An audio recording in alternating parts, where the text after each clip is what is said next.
Bismillahirrahmanirrahim. Nahmaduhu wa nusalli ala rasulihil karim, amma ba'd.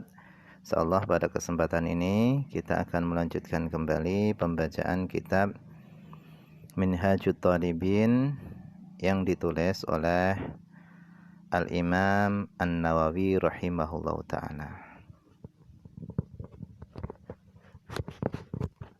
Kita sekarang masuk ke dalam Kitabut Thaharah, yaitu kitab yang membicarakan tentang bersuci. Beliau Al-Imam An-Nawawi rahimahullahu ta'ala mengawali kitab bersucinya dengan menyebutkan firman Allah SWT. Qala Allah Ta'ala, Allah SWT berfirman, wa anzalna minas sama'i ma'an tahura. Wa anzalna, dan kami telah menurunkan, minas sama'i, daripada langit, ma'an tahura, air yang mensucikan. Yang dimaksud dengan air yang mensucikan itu adalah air yang pada zatnya air tersebut itu suci, dan air tersebut bisa digunakan untuk bersuci. Itu yang disebut dengan ma'an tahurun, yaitu air yang mensucikan. Nah, air hujan, air yang turun daripada langit, ini termasuk air yang suci, mensucikan. Air suci dan bisa digunakan untuk bersuci. Jadi dalam pembahasan fikih, air itu terbagi menjadi 4 macam. Yang pertama, ada yang namanya air suci mensucikan, yaitu air mutlak. Kemudian yang kedua, ada air suci mensucikan akan tetapi makruh digunakan, yaitu adalah air musyammas. Kemudian jenis yang ketiga adalah air tersebut suci tapi tidak dapat digunakan untuk mensucikan yang lainnya, yaitu air mustamal. Airnya suci tapi tidak bisa digunakan untuk bersuci. Kemudian macam yang keempat adalah air najis, air yang terkena najis. Wa yushtaratu, beliau mengatakan wa yushtaratu, dan disyaratkan li raf'il hadathi wan najasi ma'un mutlaqu. Jadi beliau Al-Imam An-Nawawi rahimahullah ta'ala, beliau mengatakan wa yushtaratu, dan disyaratkan li raf'il hadathi wan najasi, untuk mengangkat hadas dan najis, itu adalah ma'un mutlaqu, ma' mutlak, air mutlak. Jadi syarat air yang bisa digunakan untuk menghilangkan hadas atau najis itu adalah air mutlak, ma'un mutlakun. Yang dimaksud dengan air mutlak itu adalah air yang terbebas dari segala ikatan.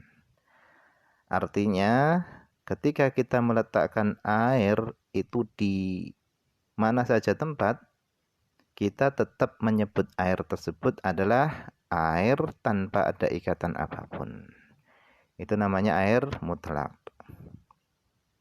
Berbeda dengan air yang memiliki ikatan tetap, seperti air kopi. Kopi ini kita letakkan di mana saja tempat, tetap kita menyebutnya adalah kopi. Kenapa? Karena ikatan air kopi ini tetap. Mau kita letakkan di mana saja, kita tetap menyebutnya air kopi.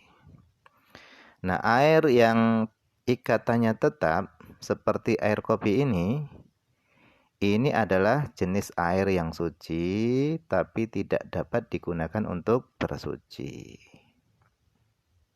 Jadi syarat air yang bisa digunakan untuk menghilangkan hadas dan najis itu adalah ma'un mutlakun, yaitu air mutlak. Nah, apa itu air mutlak? Wa huwa, adapun air mutlak itu adalah perkara atau air yaqa'u alaihi, yang terjadi di atasnya ismu ma'in bila qayyidin, nama air tanpa ada ikatannya. Jadi air mutlak itu adalah air yang tanpa ada ikatan apapun. Itu namanya air mutlak. Kemudian fal mutaghayyiru, maka adapun air yang berubah, bimustaghnan anhu, dengan perkara yang air tidak butuh terhadap perkara itu. Jadi bimustaghnan anhu itu adalah air yang tidak butuh terhadap perkara itu. Maksudnya air tadi bisa dijauhkan dari benda itu. Jadi dalam pembahasan air itu ada istilah yang digunakan oleh para ulama. Yang pertama mustaghnan anhu. Ada istilah lagi la yastaghnil ma'u anhu. Kalau mustaghnan anhu itu adalah air tidak butuh dengan benda itu. Maknanya air bisa dijauhkan dari benda itu. Kalau la yastaghnil ma'u anhu, artinya adalah air butuh dengan benda itu. Maknanya air tidak bisa terpisah dari benda itu. Nah, yang nanti ini akan dibahas nanti. Nah, perubahan air yang disebabkan dengan benda mustaghnan anhu di sini dicontohkan kaza'faronin, seperti za'faron. Jadi za'faron ini adalah jenis tumbuhan yang digunakan untuk mewarnai satu benda atau makanan yang warnanya za'faron ini adalah kuning cerah. Nah, jika air yang tercampur dengan za'faron tadi itu berubah, sehingga berubahnya tadi taghayyuran, yaitu dengan perubahan, yamna'u itlaq qasmil ma', yang mana perubahan tersebut dapat mencegah kemutlakan nama air, maka ghairu tahurin, maka air yang berubah tadi itu hukumnya adalah ghairu tahurin, tidak dapat mensucikan bagi yang lainnya. Artinya air tersebut suci tapi tidak dapat digunakan untuk bersuci. Jadi ketika air berubah dengan benda yang air tidak butuh dengan benda tersebut, yang mana perubahannya tadi itu dapat mencegah kemutlakan nama air, maka air itu suci tapi tidak dapat mensucikan, tidak dapat digunakan untuk bersuci.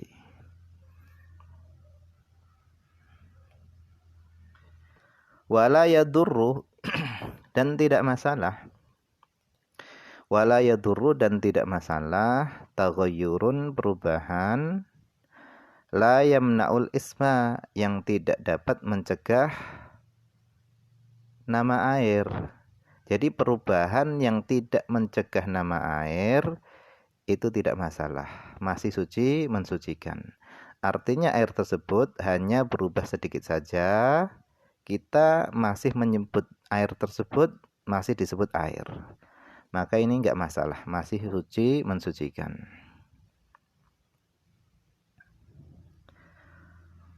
Wala mutaghayyirun wala mutaghayyirun, dan tidak masalah juga air yang berubah bimukthin, dengan sebab diam. Misalnya air yang berubah warnanya atau baunya berubahnya tadi dengan sebab diam yang lama, maka itu tidak masalah, masih suci, mensucikan. Watinin, dan dengan sebab berubahnya tadi dengan sebab lumpur. Watuhlubin, atau berubahnya tadi dengan sebab lumut, maka ini semua juga tidak masalah. Wa ma fi maqarrihi, dan tidak masalah juga air yang berubah dengan sebab perkara fi maqarrihi, yang berada pada tempat tetapnya air, wa mamarrihi, dan pada tempat lewatnya air. Misalnya ada benda yang berada pada tempat tetapnya air, atau ada benda yang berada pada tempat lewatnya air yang merubah air, maka itu tidak masalah. Wakada, begitu juga tidak masalah mutaghayyirun, air yang berubah, bimujawirin, dengan sebab benda yang mujawir. Yang dimaksud dengan mujawir ini adalah benda tersebut bisa dipisahkan dengan air. Contohnya apa? Di sini dicontohkan kaudin, seperti kayu. Misalnya kayu garu yang baunya wangi misalnya. Meskipun ketika kayu garu yang baunya harum tadi kita masukkan ke dalam air, kayu tersebut itu bisa merubah baunya air menjadi harum, akan tetapi perubahan ini tidak masalah. Karena kenapa? Karena perubahannya air tadi terjadi dengan sebab benda mujawir. Wa duhnin, dan berubahnya tadi dengan sebab duhnin, yaitu minyak. Nah, ini juga tidak masalah. Karena ketika minyak itu masuk ke dalam air, maka keduanya ini akan terpisah. Air dan minyak tadi akan terpisah dengan sendirinya. Minyak itu berada di atas, kemudian air itu berada di bawah minyak. Tidak bisa menjadi satu, terpisah.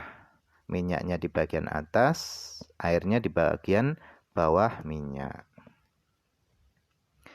Au biturabin, atau berubahnya tadi dengan sebab tanah. Turiha, yang tanah tadi dilempar, sengaja dilemparkan ke dalam air. Itu juga tidak masalah, masih dianggap suci, mensucikan fil azhar, menurut pendapat azhar. Nah, ini saja yang mungkin bisa dibaca pada kesempatan ini, semoga ada manfaatnya.